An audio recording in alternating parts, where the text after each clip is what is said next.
Bismillahirrahmanirrahim. Ini saya niat ngaji tentang yang populer mawon ya, tapi dimaknani secara detail ngangge tradisi ini ulama. Idza matabnu adama in qata amaluhu illa min salasin shadaqatin jariyatin aw ilmin yuntafa'u bihi aw waladin sholihin yatuna. Kula maknani sing ketiga mawon awaladin sholihin yatuna. Terus walad niku maknane anak. Anak niku saged anak nasab kados Habib Umar bin Nisbat, Habib Soleh bin Nisbat, Habib Ali namanya anak nasab. Lalu yang paling penting dari status anak niku soleh. Soleh niku status perilaku. Ya, dados soleh niku status ingkang soleh. Soleh niku maknane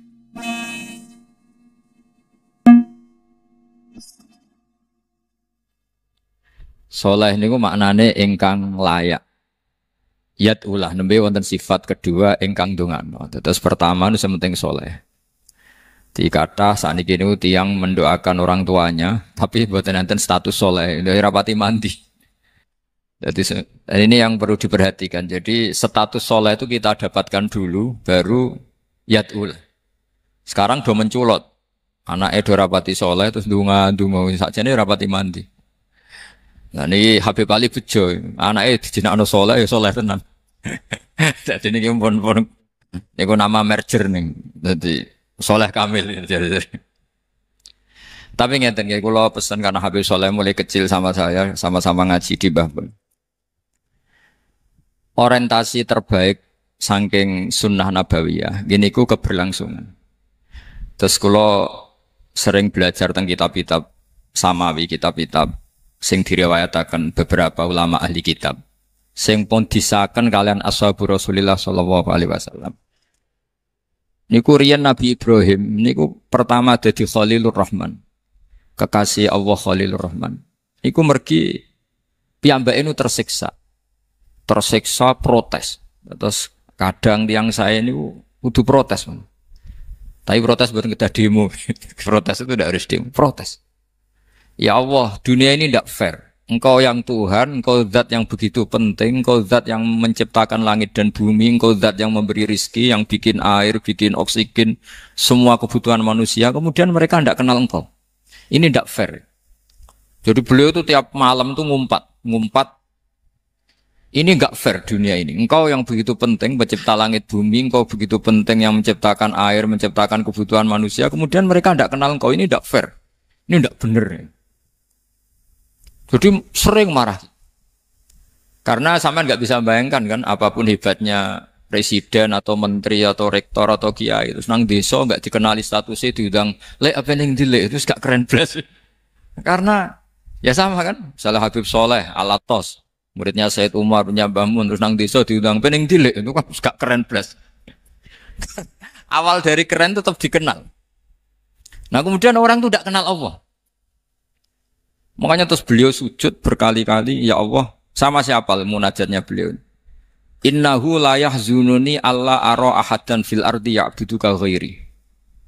Jadi cara Kiai Sarang namanya innahu sak temene kelakuan la yahzunu, yektene nyusano ni ing ingsun, nyusano banget karena pakai lam taukid. Innahu sak temene kelakuan la yahzunu, yektene nyusano banget ni ing ingsun. Apa sing nyusano an? Apa sedene kelakuan la ara ora ningali ingsun fil ardi ing dalam bumi. Ahad dan ing wong suwiji ya'budu kang nyembah sapa ahad ka ing panjenengan wiri saliyane ingsun. Ya Allah, sungguh saya sangat susah.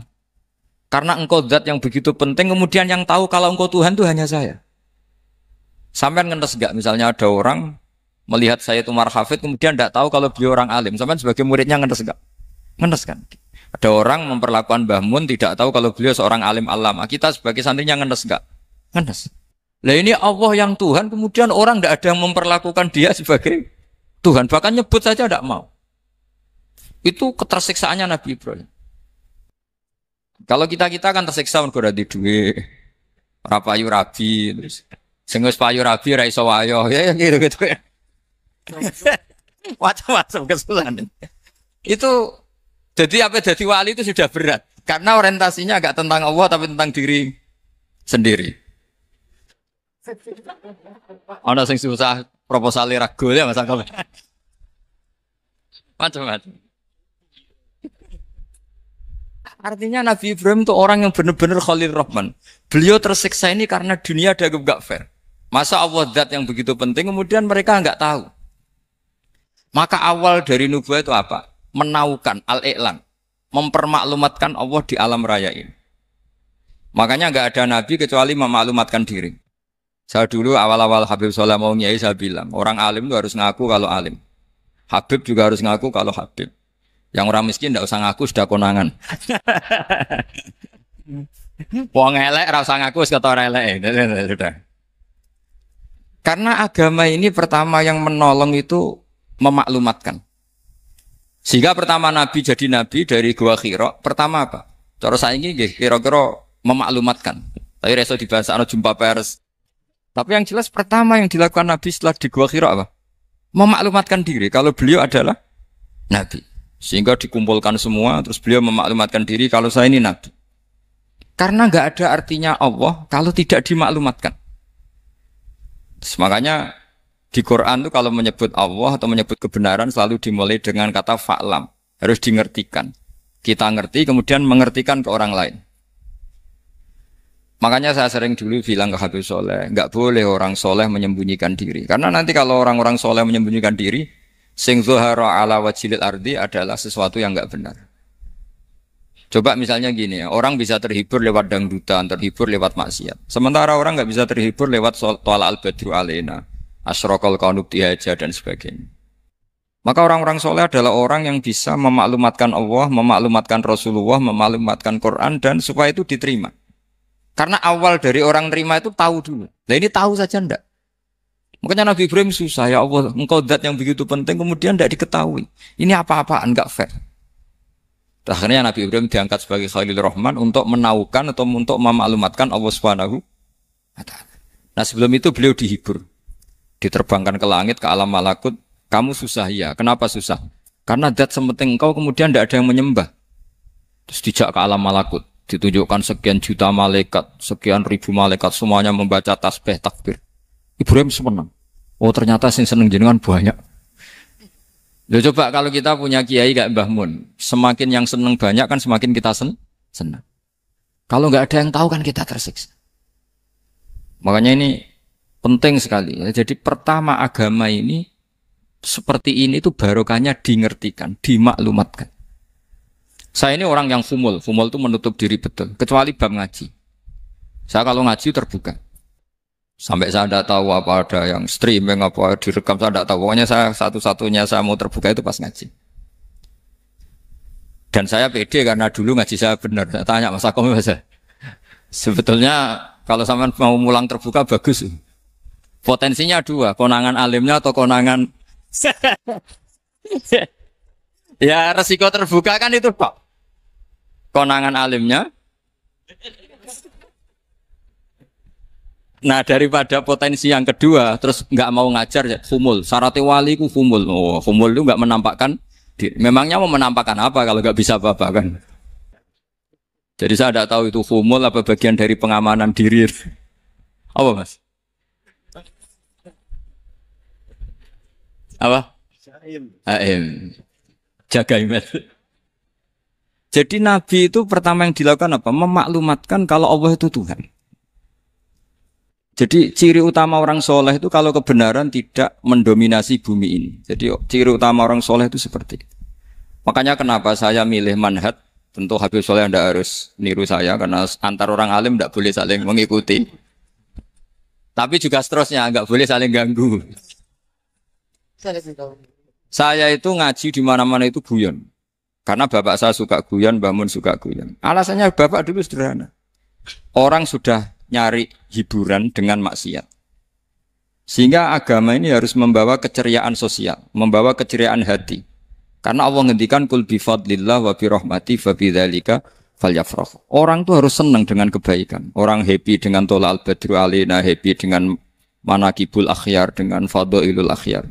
Karena orang di sana sudah senangnya itu kalau ada maksiat. Nah sekarang agama dibawa orang-orang yang tidak menyenangkan juga. Ngaji teko wis merengut. Ada muridnya salah duduk marah. Salah posisi meja marah. Lalu orang-orang kan mikirnya kan, daripada ngaji dimarahin terus mendingan ndak kan. Makanya Nabi itu paling marah itu kalau satu kebaikan jadi problem. Mu'ad bin Jabal itu pernah ngimami lama sekali. Dan yang makmum itu akhirnya mufarokoh. Dulu belum ditemukan fikih, tapi orang ini sudah berani mufarokoh. Jadi ini termasuk mujtahid. Sebelum tahu Fathul Mu'in, tahu Wahab, dia sudah berani mufarokoh. Jadi sudah luar biasa. Karena bangsa ibadah yang agak-agak ngawur itu tanpa diajarin sudah do pinter sendiri. Dia mufarokoh. Ketika dia mufarokoh, komentarnya Mu'ad, dia munafik. Sholat belum selesai kok mufarokoh. Singkat cerita Mu'ad melaporkan itu ke Rasulullah. Si tukang penggembala ini juga melaporkan ini ke Rasulullah. Tapi apa kata Rasulullah? Yang Rasulullah itu yang bela, malah bela yang penggembala tadi. Afattanun anta ya Mu'ad. Kamu itu tukang fitnah. Agama ini kalau kamu model begitu orang lari. Basyiru wala tunafiru, yassiru wala tu'asiru. Padahal ini baca Quran panjang. Harusnya akan ibadah. Tapi karena ini menjadi problem sosial, orang menjadi tidak nyaman jamaah, itu sudah disalahkan Nabi. Karena tadi, kalau agama ini jadi problem, maka masalah besar. Makanya sifat dasar Rasulullah itu apa? Khafiful ma'unah, biayanya murah. Makanya saya ngaji di mana-mana ya suka seperti ini. Mejanya enggak jelas, pengunjungnya juga agak jelas. Semakin kacau, semakin baik kira-kira. Nah ini pengunjungnya juga seperti ini kan. Nanti sampai yang beda tuh. Jadi tak beri hak gue jelek saya ini namanya aqomaddin. Kalau faman taroka fakot. Jadi pilihannya kalau gak aqomaddin ya hadamaddin. Jadi kenapa banyak kiai yang ceria? Karena tadi satu-satunya cara kita menandingi hegemoni maksiat adalah pembawa taat itu ceria. Karena orang itu mesti mencari kebahagiaan. Sebab itu para nabi itu mengajarkan agama ini dengan cara yang bahagia. Misalnya mangqala la ilaha illallah dakhalal jannah. Nabi tidak ngendikan gini, mangqala la ilaha illallah terus salatnya benar, puasanya benar, belajarnya benar, jadi kiainya benar. Wah itu kalau itu panjang sekali, banyak yang enggak masuk surga. Sementara kubu yang lain kampanye, sudah tenang bersama bapaknya di surga. Lah kita kampanyenya, pon sholat ra mesti ditompo. Puasa ra mesti ditompo. Wes repot, syaratnya ditompo ikhlas wangel. Kowe ra bakal iso. Berarti maknane kan ra bakal mlebu swarga. Akhirnya wong kan mikir, wes sholat tetep ra swarga, puasa tetep ra swarga. Mendingan ra sholat. Jadi kita ini kan bersaing sama kampanye aku sebelah gitu. Makanya saya milih manhaj pokoknya Islam apik. Tapi bukan berarti saya menyepelekan aturan-aturan dalam sholat, karena yang kampanye itu sudah banyak. Biasanya kiai-kiai sing kereng kampanye tentang sing kereng-kereng. Itu saya manfaatkan ya sudah, itu bagian jenengan. Jadi orang itu harus mikir. Agama Kristen itu diterima di Eropa di mana-mana. Di antara sebabnya adalah karena orang dijamin masuk surga. Orang mau kayak apa faseknya tetap kalau mati bersama. Kita enggak, sudah kiai, sudah mulang terus masih didoain. Semoga amal baiknya diterima, amal buruknya masih ngeper apa? Dan itu santri saya nanti kalau ziarah saya dengan ya Allah ampuni Gus Bah ampuni. Itu kan ngenyek orang itu maksudnya. Maksudnya bukan, makanya saya pernah ketemu orang yang berfaham Wahabi. Dia nuduh kalau orang doa ke mayit itu minta sama mayit. Saya bilang, saya saja yang jadi mayatnya enggak siap. Kok bisa? Doanya itu doa ngeper. Masa sama gurunya bilang gini, Allahumma in kana muhsinan fazid fi ihsani wa in kana musian. Masa gurunya ditaklek? Jadi dia tidak yakin betul kalau gurunya muhsin. Masih ditaklek, jika guru saya baik maka gini ya Allah. Jika guru saya buruk maka gini. Loh saya tuh enggak pernah doain Mbah Mun gitu. Tak anggap enggak sopan. Jadi kalau saya berdoa ya Allah, jenengan izzihi apa ya, jenengan balas lah. Izzihi anna anil muslimina khairan katsira. Wa antal ghafurur rahim wa anta gitu. Saya enggak tega muni wa ingkana musianan. Jadi kayak ada sopan kan. Loh kalau aku yang mati sapi lagi. Balik malam. Ingkana musia. Malah ada terusannya bahwa kadalik. Jadi makanya mereka kan sering pakai dalil. Andai kan tradisi itu benar, maka yang paling pertama melakukan itu sahabat. Selalu mereka berargumentasi, kalau itu tradisi yang benar, maka pertama yang melakukan itu sahabat. Ya gak mungkin sahabat masa bilang ke Nabi ingkana, ingkana. Bisa kafir berat kan? Masa kesolehannya, loh andai kan Abdul Qadir wafat di mana ini ngomongin? Beduk. Saya tidak akan berdoa seperti itu. Oh bisa marah Abdul Qadir Jailani. Masa kesalahan beliau di ingkana musinan sama ingkana musinan. Jadi orang tuh harus mikir. Jadi saya dengan bukan berarti Gus Bak Bid'ah menciptakan doa baru. Ini bukan urusan menciptakan. Orang yang punya sopan spontan seperti itu. Ini bukan urusan modifikasi doa Anda. Makanya kenapa para nabi itu tidak disolati dengan cara seperti itu. Langsung assalamualaikum ya Rasul. Assalamualaikum ya Abu Bakrin, assalamualaikum ya Umar. Enggak mungkin kita mengatakan ya Abu Bakrin, ya Allah, ingkana. Masa Abu Bakar di ingkana? Kalau dia, bukan kalau beliau ashabu Rasulillah, pasti orang Sayyid itu zuriyatu Rasulillah, pasti al-tahirin al-mutahhari. Guru-guru kita ini guru-guru kita. Jadi tolong doa itu. Nah, kalau terpaksa doa wa ingkana musian, anggap saja hafalnya hanya itu, tapi jangan dijiwai, apa? Jangan apa? Dijiwai. Kalau ditanya, "Lho Gus ini orang soleh kok doanya wa ingkana musian?" Itu kan guru jenengan, apalku ikut tok. Tapi ora usah dimaknani, apa? Karena sekali dimaknani nanti kan. Jadi ini urusan etika, urusan rasa. Saya teruskan ya, karena jadi saya mohon sekali, apa-apa itu ada aturannya. Ada aturannya. Ya tentu kita ikut masal saja. Semua selain Nabi, selain para wali, kita nggak apa-apa. Doa wa ingkana musinan, ingkana musian. Tapi di hati kita sebetulnya ketika mengatakan ingkana musian itu, coro Jawa hanya rapalan. Rapalan itu ya sudah ngomong saja. Tapi nggak usah apa? Nggak usah dijiwai. Ya. Yang dijiwai kita adalah sifat ghafurnya Allah. Bukan status mayitnya, tapi sifat ghafurnya Allah. Karena kata musik itu kan nggak nyaman. Makanya Nabi itu hebatnya Nabi, ya tentu karena bentukan Allah Subhanahu wa taala. Adabani Rabbi fa ahsana ta'dibi. Itu kalau nyifati tentang keburukan orang mukmin itu diikutkan sifat ghafurnya Allah. Jadi misalnya gini, kalimatnya liyukaffirallahu anhum aswa alladzi amil. Atau sebagian ayat misalnya wa yukaffiru anhum sayyi'atihim. Jadi sebetulnya kalau terpaksa mengatakan orang itu buruk, itu sebenarnya dari Allah dulu kita mengatakan Allah itu zat saking baiknya, itu mengampuni salahnya seseorang.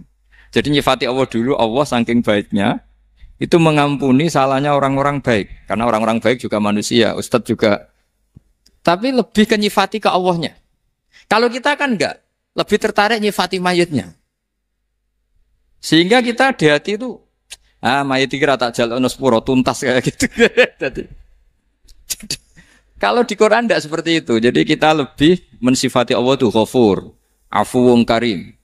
Makanya seperti doa-doa kita kalau Ramadan bin, Allahumma innaka afuwun karim tuhibbul afwa, baru bakas fa'fu. Jadi ada aturannya. Meskipun ilmu ini agak jelimet, tapi bagi ahlinya ini ma'ruf. Kalau sampean enggak paham berarti enggak ahlinya. Jadi ilmu ini agak jelimet, tapi ma'ruf.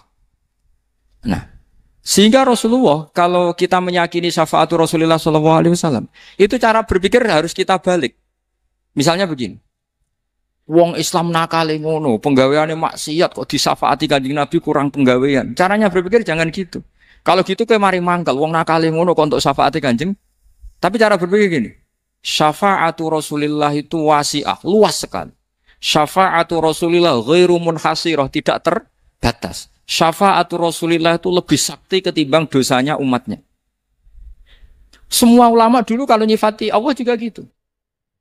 Allahumma misalnya, maghfiratuka awsa'u min dzunubina. Ya, yang misalnya yang pakai mutakalim ya Allahumma maghfiratuka awsa'u min dzunubi wa rahmatuka arja inti min amali. Jadi jangan kitanya dulu. Kalau kitanya dulu kan nyifati kita dosa banyak. Itu sama ndak usah ngaku sudah tahu semua. Tapi nyifati pertamanya apa? Allahumma maghfiratuka awsa'u min dzunubi wa rahmatuka arja inti min amali. Sehingga dari nyifati maghfiratullah yang wasi'ah, yang tidak terbatas, kemudian kita sah mengatakan bahwa ahlul maksiat pun mungkin atau berhak dapat ampunan. Sama. Syafa'atu Rasulillah itu ghairu munhasirah. Syafa'atu Rasulillah itu wasi'ah. Sehingga sahlah riwayat syafa'ati li ahlil kabair min ummah. Itu bukan menyangkut melegalkan kabirah. Bukan menyangkut mengesahkan orang Islam dosa besar. Karena nanti dapat syafaatnya Rasul. Cara berpikir jangan gitu. Nanti kamu mentasjek memberanikan orang melakukan maksiat berdasar iktimat syafaati Rasulin. Itu jangan gitu cara berpikir dibalik apa? Syafa'atu Rasulullah awsa'u wa awsa'u. Sangat lu. Sehingga saking luasnya sampai yang tukang maksiat saja kebagian. Sama rahmatnya Allah Ta'ala itu wasi'ah.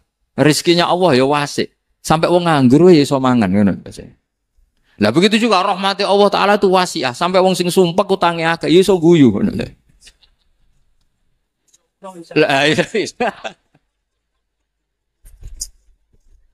Tapi kalau dibalik, misalnya saya diprotes kiai, saya pernah juga diprotes. Gus umat kok mbok latih guyu, padahal mereka maksiate akeh, utangnya akeh gini-gini. Karena kamu menyifati orangnya. Kalau menyifati orangnya sampean guyu haram. Utang jatuh tempo, sampean gak mikir dosa ndak? Dosa. Jadi kiai muridnya goblok kok kiai ini kurang tahajud itu ya dosa. Jadi kiai kok muridnya goblok tenang wae. Sementing untuk sowanan itu amatir ya kenen. Mestinya cara berpikir dibalik. Rahmatullah wasi'ah.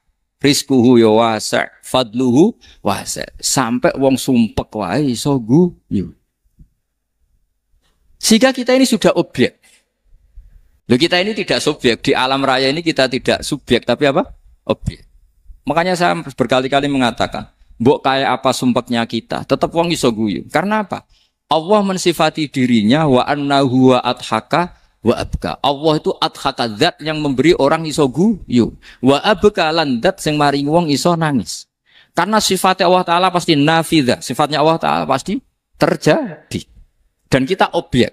Makanya wong sumpek utangnya akeh. Bojo ora percaya, tangga ora percaya. Oh nak guyu banter-banter. Karena Allah ku adhaka zat sing maringi guyu. Wa abka. Sudah presiden, sudah gubernur, sudah menteri. Nah Allah kepengin nangis no yo. Nangis. Coba ngeluhnya apa kalau misalnya jenengan seorang mantan presiden atau mantan gubernur. Kadang anak calonan RT mbok menang bondak. Ngeluhnya apa orang alim misalnya, alim alama, anaknya mau jadi jurumiyah iso. Susah. Kaya raya anaknya jadi pasien susah. Allah punya cara untuk abegah, untuk bikin orang nangis. Nah karena kita ini objek, pasti sesumpuk apapun orang yang bisa tertawa ya bisa nangis. Makanya banyak ulama yang enggak terlalu serius mikir agama ini. Bukan karena dablek enggak, karena Allah mensifati dirinya Al-Hadi yang memberi petunjuk. Kita enggak ditunggoni Kanjeng Nabi, enggak ditunggoni Wali Songo, enggak ditunggoni para alawin yang dulu. Enggak ditunggoni Habib-habib yang kayak Said Abdul Al-Haddad. Tapi karena Allah itu Al-Hadi yang memberi petunjuk. Dan sifatnya Allah Ta'ala la budda wa ayat entakuna nafidah. Sifatnya Allah pasti nafidah. Amerika kayak apa liberalnya. Sekarang trennya juga banyak yang masuk Islam. Kampung-kampung pedalaman enggak ada kiainya, cukup mudin. Kadang membawa agama itu orang yang ke situ mau nyari kayu. Orang di pedalaman Kalimantan, Sulawesi itu pertama itu nyari kayu. Tapi bawaan hidayat, lama-lama bikin masjid. Saya pernah di Korea, ke sana orang nyari uang. Niatnya juga nyari uang. Tapi akhirnya tersiksa kalau enggak bikin masjid. Karena apa? Karena Allah itu Al-Hadi, zat yang memberi petunjuk. Maka kamu tidak usah khawatir. Agama ini pasti jalan ila yaumil qiyamah. Karena Allah Al-Hadi. Sama. Mbok kamu umat mbok weden-wedeni kowe ku amalan ora mesti ditampa. Nek ora ditampa mlebu neraka. Ngono mulai ngaji ya tenang ae. Tenang, santai. Bahkan kadang bilang gini, Pak Yai tadi gak bener. Masa ngecap orang mlebu neraka. Kita yang masyarakatnya gak tahu pintunya. Pak kayaknya tahu pintunya. Karena orang itu punya cara. Loh ya betul. Orang Bedui itu kalau ngaji sama Nabi itu lebih unik timbang yang soleh, timbang yang pinter. Sehingga banyak ilmu itu ditemukan dari orang Bedui. Karena cara berpikir itu aneh. Kalau orang soleh, orang waras kan berpikirnya ada aneh, standar. Jadi orang Bedui itu aneh. Pernah suatu saat Rasulullah itu khutbah cerita kiamat. Wah, dahsyatnya kiamat kayak apa? Semua orang diam nangis semua. Orang Bedui enggak, lebih cerdas. Ini Nabi itu aneh. Cerita kiamat udah ada tanggalnya ini gimana? Orang nangis semua karena dahsyatnya kiamat kayak gitu. Bumi dihancurkan, wus. Kan terus nangis dewi-dewi. Ya ono sing nangis pabrik banyune macam-macam ya. Ini kalau kiamat gimana? Ini perjalanan air kemasan saya kan orang mikir dewe-dewe gitu. Tapi ini enggak. Orang Bedui cara berpikir tuh enggak. Malah ya Rasulullah mata sa'a. Engkau itu cerita kiamat tapi enggak jelas tanggalnya. Kalau cerita kiamat ya harus jelas dong kapannya. Jadi unik. Jadi cara berpikir sahabat kaget semua loh. Kaget. Karena gak kepikiran. Nabi A'radu anhu, A'radu itu mengabaikan. Banyak sahabat yang menganalisis lam yasma kan. Nabi memang gak dengar sehingga mengabaikan. Ada yang analisis lagi sami'a wa kariha. Sebenarnya Nabi dengar cuma gak berkenan karena tengah-tengahnya khutbah kok tanya. Tapi si Arabi ini cerdas. Masuk akal kan? Misalnya mau pilihan presiden, orang mesti tanya kapan kan gitu. Ya kan? Mau ganti presiden atau ganti bupati, takarannya orang kan kapan? Kayak Mas Akom jadi wali ndak? Pertanyaannya kan kapan? Kalau jatuhnya kan sudah ya.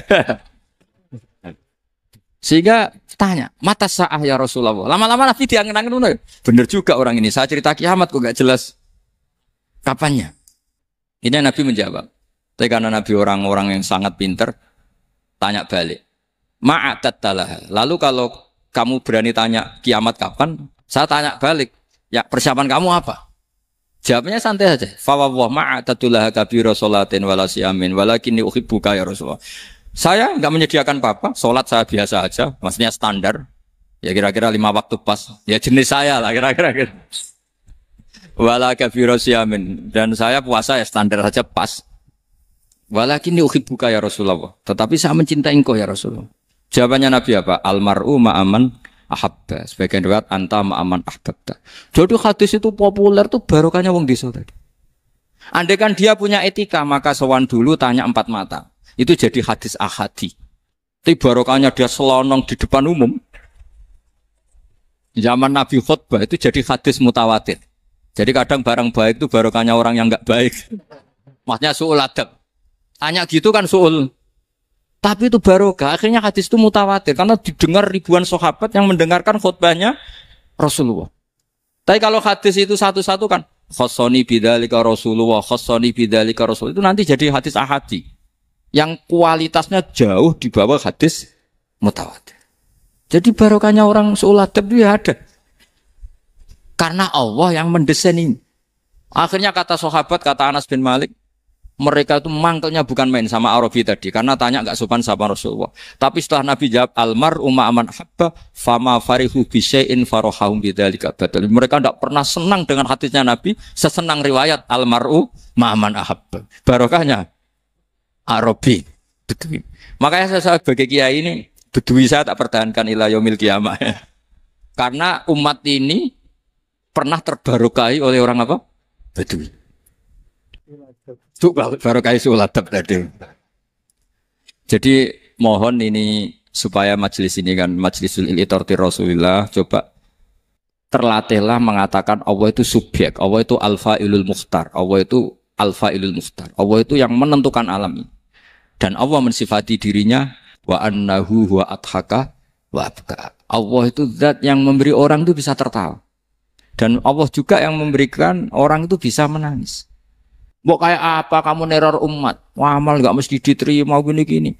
Ternyata ning majelis nangis sih. Mulai guyu. Kadang guyu-guyune ngenyak tenane. Daripada apa ya agak-agak merodok orang yang dohirnya beda dengan batinnya. Enggak perlu distatuskan seperti itu. Ya sudah biasa saja. Jadi nah, fi muqaddimihim imam besar dalam manhaj ini namanya Abul Hasan apa? Asyadili. Abul Hasan Asyadili itu kalau ada orang tanya gini, Beb saya ini susah, sholat saya tidak mesti diterima Allah gini-gini, marah. Enggak usah. kafa bika jazaan an radiyaka laka ahlan. Sudah kamu ditakdir pernah sujud itu sudah keren. Saya itu andaikan dapat kabar dari malaikat, bahwa sholat kamu tidak diterima, saya tidak susah. Bukan karena sombong. Pernah ditakdir sholat sujud ning Allah itu keren. Kayak apa malunya kita ketemu Allah kemudian kita di bumi tidak pernah sujud. Makanya cara Abul Hasan Asyadzili kowe ora usah mikir salatem ditampa taro ora usah mbok mikir. Kowe ditakdir tau sujud itu hebat. Kafa bika jazaan an radiyaka laka ahlan.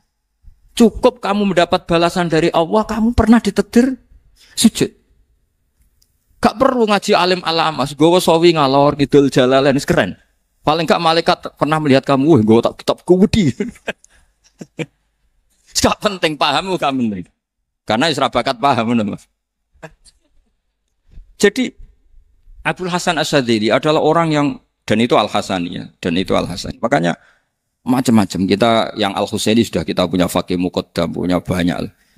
Di Al-Hasani yang paling populer diantaranya adalah Abul Hasan Asyadzili. Beliau itu kalau ngendikan sesuatu itu positif terus.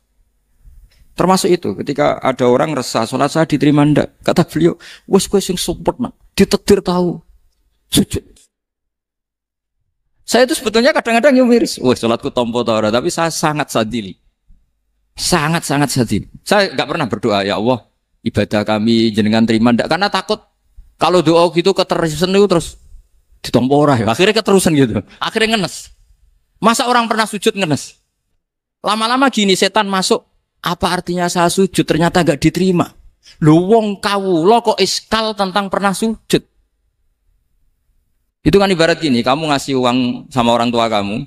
Misalnya Habib Soleh ngasih uang Habib Ali terus apa artinya tak kasih kemudian beliau tidak terima kasih, itu kan lucu. Terima kasih tidak terima kasih seorang anak ngasih orang tua itu keren. Makanya saya bangga dengan Habib Soleh ketika beliau mengumrohkan Habib Ali, sudah mendaftarkan haji Habib Ali. Enggak usah mikir diterima apa enggak. Wes keren, itu sudah perilaku yang keren, yang hebat. Makanya saya sering ada orang mau cerai tanya saya, Gus saya ini cerai enggak, istri saya kurang ajar gini. Enggak usah. Lah bojo kula judes. Uang di bojo iku wis keren, paling enggak kowe ra darani jomblo.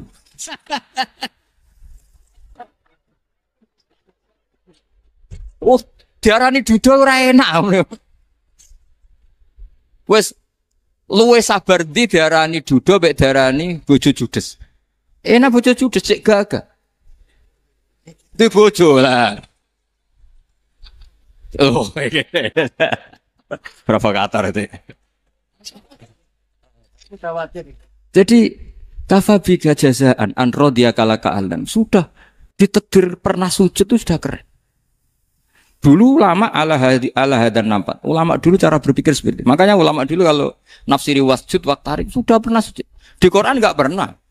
Ada ayat wasjud lan sujudo sira ingkana kada wa kada ing kunta mutayakinan biqabuli sujudi. Kan ada sujud ya sujud saja, enggak usah mikir makbul apa enggak makbul. Sudah kalau sujud pasti waqtarib.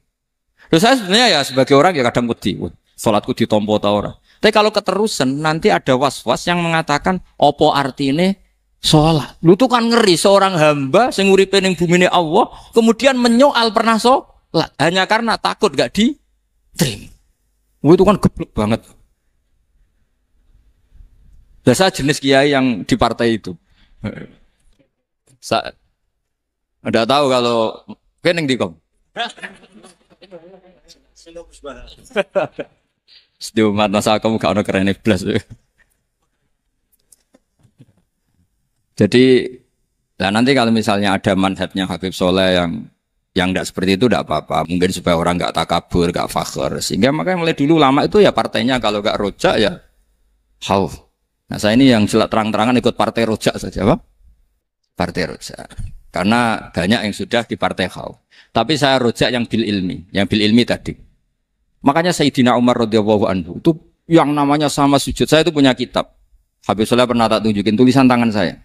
Muji-muji sujud. Sayyidina Umar ketika ditusuk seorang kila itu Majusi. Abu Lu'lu' terkenalnya itu. Itu Hulamul Mughirah terkenalnya itu. Ditusuk, dia sahabat, beliau sahabat, wali. Jadi nusuk Umar itu kayak apa? Nusuk Mas Akom aja dosa besar apalagi nusuk Umar. Itu ketika ditusuk, Dia itu ya punya dendam. Namanya manusia itu punya dendam. Artinya namanya orang kan mangkel sama yang nusuk. Kalau orang mangkel itu inginnya kan yang nusuk itu masuk neraka. Tapi apa kata Umar? Ngendikan gini, tanya pertama. Yang nusuk saya siapa? Orang Majusi. Orang Majusi, Hulamul Mukhir. Alhamdulillah, alladzi lam yaj'al maniyati biyadi rajulin lam yasjud laka sajdatan yuhaju biha indaka yaumal qiyamah. Saya itu senang Gusti, yang nusuk saya orang yang enggak pernah sujud sama jenengan. Jika kalau saya dendam supaya dia masuk neraka, saya enggak takut orang itu nuntut sama saya. Tapi kalau dia pernah sujud, pernah sholat, kemudian dia masuk neraka karena nusuk saya. Kemudian dia berargumentasi, saya pernah sujud ya Allah, kenapa engkau masukkan neraka? Saya tidak berani jawab ya Allah. Saking hormatnya sama yang namanya sujud. Jadi kamane dendamnya kesampaian cara Jawa ya. Dendam dengan tanda kutip ya, tidak makna semestinya. Jadi mangkel mbek sing nusuk nak mlebu neraka pantes wong ora tau sujud wae Gusti gitu. Tapi kalau pernah sujud, kemudian dia masuk neraka karena saya, bisa yuhajuni biha yaumal qiyamah. Jadi kayak apa sujud? Saya apa? Nabi itu kalau muji sujud sampai ngitkan wa hatta takuna sajdatul wahidatu khairan minad dunya wa ma fiha. Nanti kalau kamu di akhirat ketemu Allah, kenangan terbaik kita apa? Di dunia pernah sujud. Keren aja. Cara ning pondok wis tau bayar seharian lho. Cara sowan kiai tau ngamplopi Mas. Wis go jajan. Nah tapi kadang setan itu masuk tadi. Apa artinya sujud gak mesti ditompo, apa artinya sowan Habib ngaturi ra mesti ditompo, ngaturi kiai. Akhirnya ada ketakutan. Nah kalau ketakutan ini berlebihan lama-lama, ma faidatus sujud. Wah itu sudah buruk sekali wong hamba kok tanya ma faidatus sujud. Nah ini di pentingnya mazhab-mazhab Syadzili. Jadi saya ngaji agak-agak uraan itu amdan. Kalau ini watak sudah, bukan. Jadi uraan itu ada dua. Ada yang amdan bismil ilm. Ilmunya banyak, terus milih manhaj. Insya Allah saya partai itu. Ada yang uraan bakat Mas. Ada ya? Ada apa banyak? Nah sebetulnya khauf juga gitu Bim. Ada khauf itu karena ilm. Ada Habib alim alama atau kiai alim alama, dia tahu masyarakat kalau ngikuti Gus Bak nanti jadi fakhr, kurang tawaduk, terus dia milih partai khauf. Lah yang buruk itu ada kiai yang milih khauf pancen dari awalnya sati cilik. Jenisnya wis sati. Jadi sebenarnya dia tidak cukup ilmunya nerangkan khauf, cuma jenisnya wis sati cilik. Wong ning omah iku lawang dikunci ono gludak-gludak, ono hantu putih. Jadi ya sama, yang bawa rojak bisa bawaan dablek, yang bawa khauf bisa saja bawaan ati cilik. Nah kita ingin yang bawa rojak ya bismil ilm, yang bawa khauf juga bismil ilm. Ya ono teh Mas, wong sing ati gede, pegawene dua blek, tapi enggak bawaan rojak, memang bawaan dablek. Ada yang ati cilik tapi bawaan khauf. Jadi mengatakan khauf tapi sebetulnya bawaan ati cilik. Nah kita inginnya ndak. Kalau rojak ya bismillah kayak Abdul Hasan Asyadzili, kalau yang kampanye khauf kayak Said Abdul Haddad bawaan apa? Ilm. Sehingga kita ini kul inni ala bayyinatin mir rabbi, semua itu berdasar ilmu sing jelas welo-welo. Makanya semua nabi memaklumatkan apa? Kul inni ala bayyinatin mir rabbi. Jadi semua ilmu syaratnya apa? Bayyinah itu kebenaran ilmiah sing jelas welo-welo. Makanya itu yang disebut Allah Subhanahu wa taala mensifati kekasihnya yaitu Nabi Muhammad SAW, lam yakunil ladzina kafaru min ahlil kitabi wal musyrikina munfakkina hatta ta'tiyahumul bayyinah rasulun minallah yatslu suhufam mutahharah. Niku Kanjeng Nabi saking cerdase meneh tek wong Islam, wong musyrik, wong kafir ngerti logika yang dibangun Nabi saja kuat infikak dari kemusyrikannya. Makanya disebut munfakin. Orang-orang musyrik, orang-orang kafir tidak munfakin, tidak tercerabut dari akar akidahnya hatta ta'tiyahumul bayyinah. Itu siapa? Rasulun minallah yatslu suhufam mutahharah. Masyhur itu debatnya Nabi dengan orang-orang musyrik. Mereka bilang, "Ya Muhammad, kita ini urusannya banyak, kasusnya banyak. Lalu Anda mengajarkan ke Tuhan satu. Masa urusan banyak cukup Tuhan satu? Itu enggak fair Muhammad. Aja'alal alihata ilaha wahida inna hadza la syai'un ujab. Urusan kita banyak, masyakil kita banyak, muskilah kita banyak. Kalau Tuhannya satu enggak cukup Muhammad." Nabi dengan santainya memberi penjelasan. Ya sudah gini saja. Kalau kamu jadi budak atau pembantu, majikan kamu banyak. Semuanya merintahkan kamu, semuanya bikin aturan untuk kamu. Kamu suka enggak? Ya enggak suka Muhammad. Kalau majikan kita banyak, repot. Ya sudah, Tuhan kamu itu majikan kamu. Kalau banyak perintahnya beda-beda, kamu pusing. Ya udah mat, Tuhannya satu aja mat. Karena Nabi bayina, orang itu bisa dibalik-balik pikirannya. Dan makanya disebut dorobawa masalah rojulan fihi syuroka'u mutasyakisuna wa rojulan salamal lirojul hal astawiyani masalah alhamdulillah. Jadi Nabi itu kalau adu argumentasi itu luar biasa. Jadi segampang itu Nabi memberi apa? Argumentasi. Karena beliau adalah al-hujjatul balighah. Jadi Nabi itu gak pernah kalah. Pernah Nabi debat sama orang Yahudi. Muhammad, saya ini turunan Ibrahim. Kita ini Israel ya. Kita tahu Israel adalah turunan Nabi. Israel nama lain dari Yakub. Yakub bin Ishak bin Ibrahim. Padahal Yakub ini punya anak namanya Yahuda. Makanya Yahuda bin Yakub bin Ishak bin. Kita ini yang mirip Ibrahim. Bukan kamu. Tapi orang Yahudi itu nggak apal nasabnya. Sehingga mereka bilang, kita ini saking baiknya. Ibrahim saja pengikut kita. Terus digojlok oleh Nabi. Ibrahim itu buyute Yahuda. Makanya digojlok, ha antum ha ulai hajatum fi malakum bi ilm falimatu hajuna fi ma laysa lakum bi ilm. Kita adu debat itu sudah ilmiah. Kenapa kamu menjadi tidak ilmiah? Kenapa Muhammad? Allah menurunkan wa ma unzilatit Taurat wal Injilu illa min ba'di afala ta'qilun. Artinya gini, kalau Ibrahim dikatakan Ibrahim Yahudiyah, itu sama dengan saya berkali-kali podo karo sampean misalnya ngendikan Bazubair itu pengagumnya Gus Roji misalnya. Padahal Gus Roji bin Ubab bin Maimun bin Zubair. Misalnya Gus Roji bin Kiai Haji Ubab bin Kiai Haji Maimun bin Kiai Haji Zubair.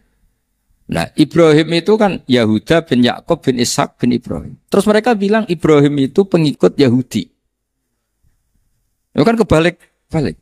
Kayak Habib Hasan itu pengagum Habib Soleh.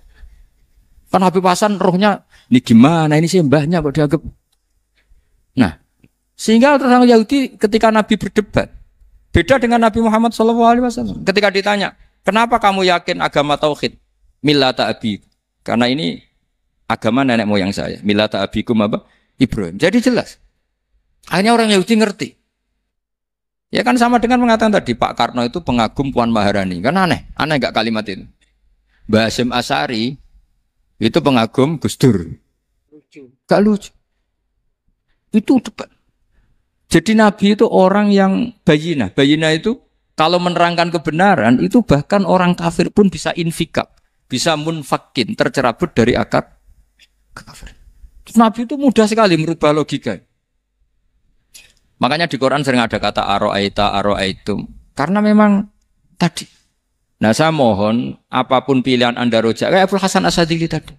Ketika orang resah sujudnya diterima apa enggak, sholatnya diterima apa enggak, beliau bisa berargumentasi betapa pentingnya sujud. Wes aja kowe iku kawula, tahu sujud iku keren. Saman bayangkan betapa malunya kita. Kalau kita ketemu Allah kemudian di dunia enggak pernah. Lho paribasane kula mlebu swarga lah iku isin.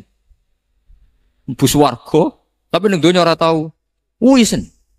Sama seperti kowe di guru, sak urip-uripmu ora tahu salam templek isin. Kira-kira seperti meskipun salam template ora penting. Ya ora penting to, misale soleh salam template 50.000 duwe wis akeh ngono kan. Nama sakom penting kudu rokok. Itu bukan nilainya kok betapa malunya kita. Saya dulu mau sarang, andai kan enggak pernah khidmah sama ya malu tenan sebagai apa? Santri. Makanya Sayyidina Umar ketika beliau dibunuh orang, itu pertanyaan pertama, dia pernah sujud enggak pernah. Andai kan dia pernah sujud, maka saya tidak berani masukkan dia masuk neraka. Takutnya dia protes sama Allah, ya Allah saya pernah sujud, kenapa harus di neraka? Atau Umar ditanya Allah gini, Umar, kowe ridho wong sing tau nyembah aku kemudian dia di neraka? Apa? Jadi makanya Umar ketika wafat ketika alhamdulillah alladzi lam yaj'al maniyati biyadi rajulin lam yasjud laka sajdah. Ya, jadi saya mohon sekali jadi majelis ini sebuah majelis mubarak. Caranya tauhidnya dibenarin. Apa tauhidnya dibenarin? Jadi Allah itu adhaka wa abka. Allah itu al-hadi. Allah itu ar-razzaq. Sehingga Menteri Ekonomi mbok salah rumusil lah wong tetep mangan. Mergo Allah itu ar-razzaq. Mbok negara dikelola keliru lah wong tetep mangan. Wong Allah itu ar-razzaq. Kiai rada akeh sing di masalah. Tapi ya tetep agama ini jalan. Lho andai kan syaratnya agama ini kiai ini bener. Wah ya repot. Kowe iso bayangno masakom bener terus.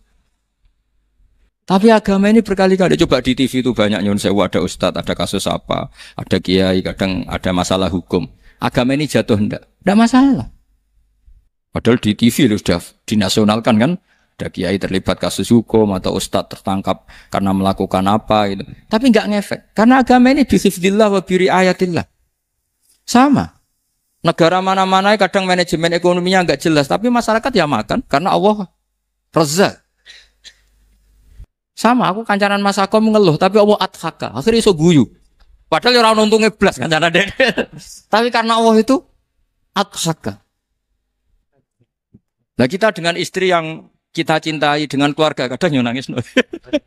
Karena Allah itu zat yang bisa memberi abka. Wa annahu wa adhaka wa abka. Terus wa annahu wa amata wa ahya. Kita tidak ingin mati. Wah ya mati saja, karena kita objek. Nah, hidayah itu seperti itu. Allah al-hadi. Apa? Allah itu kayak apa Korea, negara ateis. Enggak kebayang di sana ada ngaji Aqidatul Awam Abadi Fikih. Sekarang banyak. Saya tuh kalau beli Aqidatul Awam kedusan, kirimkan ke Korea. Sebelum saya ke Korea, karena sebagian santri saya di Jogja. Di sana ada ngaji Aqidatul Awam, ngaji Takrib. Bahkan saya di sana dilakoni sa'duna fid dunya. Kayak apa Allah kalau ingin bikin hidayah? Karena Allah itu al-hadi. Wong Indonesia digerakno seneng duit. Bareng wis seneng duit moro apa? Korea. Setelah di Korea tersiksa karena enggak ada tempat sujud. Akhirnya urunan. Segampang itu kalau Allah mengendaki. Itu enggak dibenem MUI, enggak dibenem. Karena Allah al-hadi. Jadi saya mohon sekali tauhid ini dibenerin dulu. Allah tetap al-fa'ilul mukhtar, apa? Al-fa'ilul mukhtar. Sehingga Allah mensifati dirinya adhakawa. Mbok kamu bendung kayak apa, orang ngaji saya tetap guyu. Sekarang iso mbuli saya, oh Gus Pak ngaji sejak guyu. Allah yang memberikan guyu kamu itu. Andai kan sesuai status kamu, kowe ora ngarep iso guyu. Utang akeh, jatuh tempo, bojo ora percaya. Gede-gede kayak paham. Ya jadi ini tak isyatkan jenengan saya ini tadi bawa kitab Fathur Rahman di Thalibi Ayatul Quran, mau tak kasihkan hadiah ke Sayyid Umar Hafid sebagai penyempurna karena beliau sudah Al-Husaini. Semoga ini dapat barokahnya Al-Hasani. Ini dikarang oleh zurianya Abdus Salam bin Masis. Abdus Salam bin Masis adalah guru dari Abul Hasan apa? Asyadili. Jadi kita tahu Syaibul Hikam Ibnu Athaillah As-Sakandari muridnya Abul Abbas Al-Mursi. Beliau muridnya Abul Hasan Asyadili. Beliau muridnya Abdus Salam bin Masis. Yaitu alami zata ini min dzurriyyati Abdus Salam bin Masis. Jadi ini Al-Hasan. Jadi ini sudah klub karena mulai dulu ya tradisinya gitu. Banyak sabaib ngaji Barojak, Bafadol, nanti yang Bafadol Barojak yang ngaji Habib lagi seperti sanadnya Soleh di Sarang.